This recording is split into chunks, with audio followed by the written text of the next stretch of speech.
Hi guys, welcome back to my channel. Today I'm going to be doing a foundation review on this guy. This is from The Ordinary. I feel like there has been so much hype about this brand and I haven't tried any of their products, but I love a full coverage foundation, so I'm hoping that this one is a goodie. It is called the Coverage Foundation. It says it's high coverage foundation formula and I got it in the shade Light Neutral. I haven't even opened this up, so this is like a totally from scratch review. It does say on the back that it's a high coverage creamy foundation that softens undesirable hues. I've got quite like the breakout situation going on my chin at the moment, so I thought that with all this redness it's a good opportunity to try it. We often want full coverage foundations when we've got imperfections and blemishes, so what better opportunity to try it. So I did order this off Beauty Bay, and on the website it says this is a lightweight full coverage foundation. It's available in 21 shades, which is awesome. It's SPF 15, suitable for all skin tones, rich and buildable. This cream-like texture smooths seamlessly over skin to even conceal and disguise fine lines and wrinkles. I definitely don't have fine lines and wrinkles, but I do have like really bad texture at the moment, so I'm hoping this is gonna be good. It comes in this like cardboard packaging. The price was $9.80 Australian, so I think it's like probably like $10 or $11 New Zealand, which is like, that's amazing for a foundation. So this is what the packaging looks like.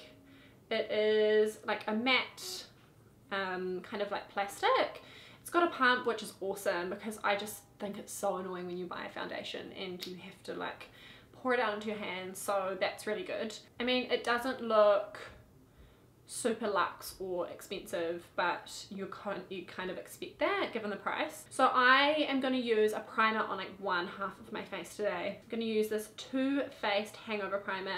I tried this in my first impressions video and I really liked it. I've been using it ever since. So I'm going to use that on this side of my face and just see if it makes a difference applying the foundation with a primer. Okay, so this side of my face is all primed and I'm just going to start with one pump and see how we go. And I'm just going to take my beauty blender to apply. Hopefully this colour is a good match. I mean, it doesn't look too bad. Might be a little bit light, but that's alright. We can always bronze it up later. So I'm just going to apply it on the prime side first. I sometimes find that with new foundations you don't know how well they're going to blend out, so I always like to just start with one half first just in case they dry down really quickly.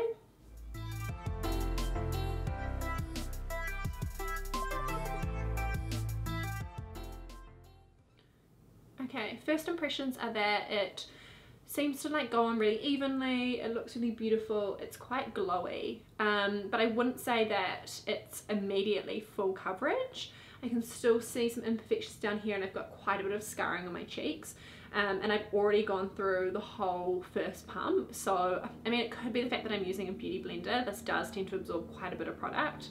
I mean, like, it looks nice so far, but I'm not wowed. I'll do the unprimed side now and see if it makes a difference in terms of like application or coverage, and then I might go in with a second layer and just see if it's really buildable.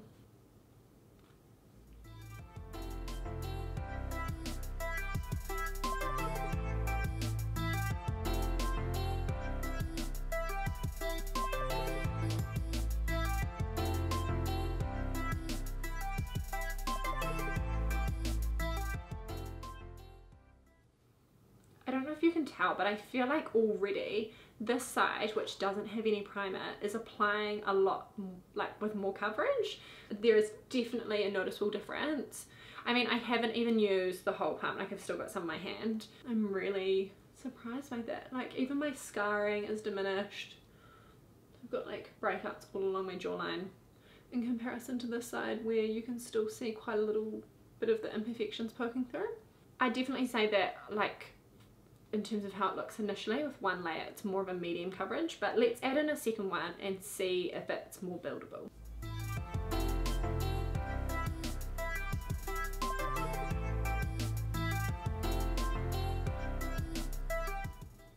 Okay, it definitely looks way more full coverage with the second layer, you can see the difference with my forehead and the bottom half of my face. This is like really intense full coverage, and it's blending out really nicely. Like it's not grabbing onto the first layer or separating at all. I do have a bit of dry skin on my nose, so it's clinging to that, but honestly I tried to exfoliate before and it just like is not disappearing, so I think that any product that I'm going to put on my nose is going to cling to it, so I'm not too worried about that. So the only problem I'm apparently having is like with this little spot down here. I'm not sure if you can see that. That's kind of like a breakout that has like dry skin over it, and it's just not sticking to, like the foundation is just not sticking to it at all. But in terms of everything else, it's looking quite good.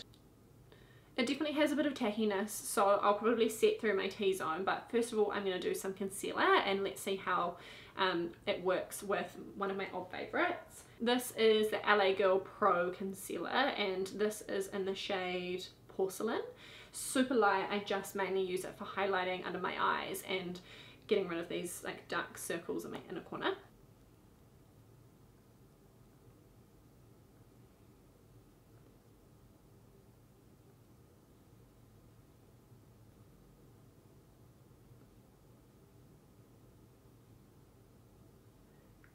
It's blended out really nicely with that concealer, and it's such a good combo because the LA Girl Pro Concealer is super cheap as well, so like I'm really into this foundation look. I feel like it's pretty good so far. The only problem is this little spot here.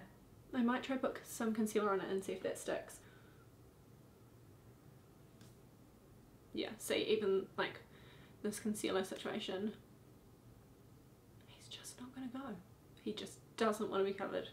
We'll just have to leave that as is, but I will show you guys a close-up so you can see how it looks before I set it with powder, and then I'll go do the rest of my makeup and we can check back in a little while and see how it's looking. Hi guys, I'm back. I honestly didn't think I'd be back this quickly. I just went and did really quick everyday makeup, and this foundation has like turned really bad. I feel like from a distance, like where you are, probably looks really nice, but to me when I look in my little compact mirror, it's a really bad situation.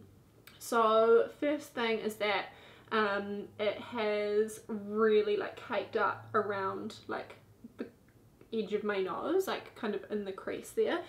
It almost looks like there's no product in there, it's just like separated, and it looks really cakey, and around my lips it looks really cakey.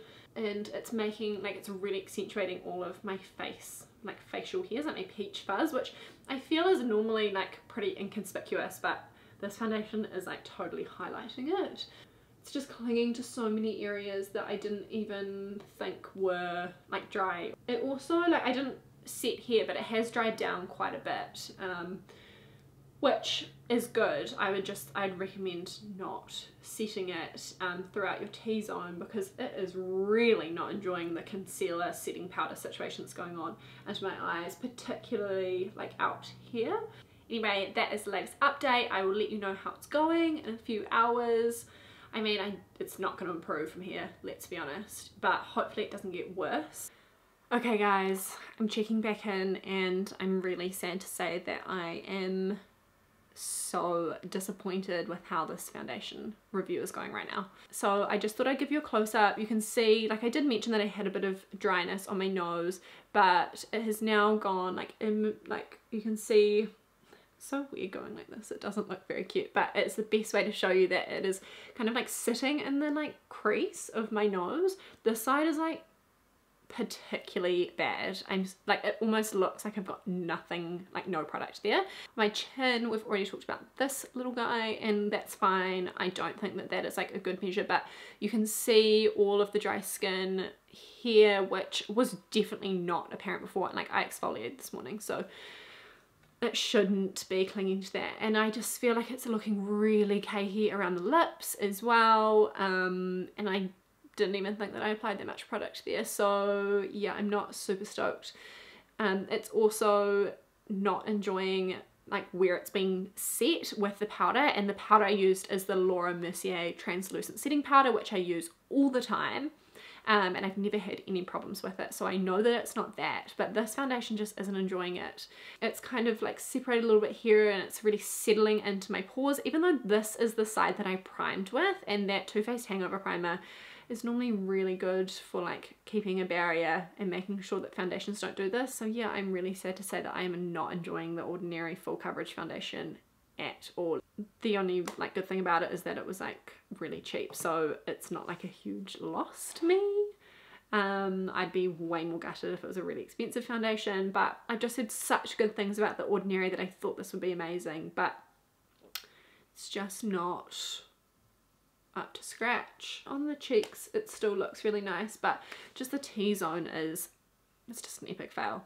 Anyway, I hope you enjoyed this type of video. I really enjoy doing foundation reviews because like skin is my favorite thing about makeup. I just think you have to have a perfectly beautiful base to do amazing looks.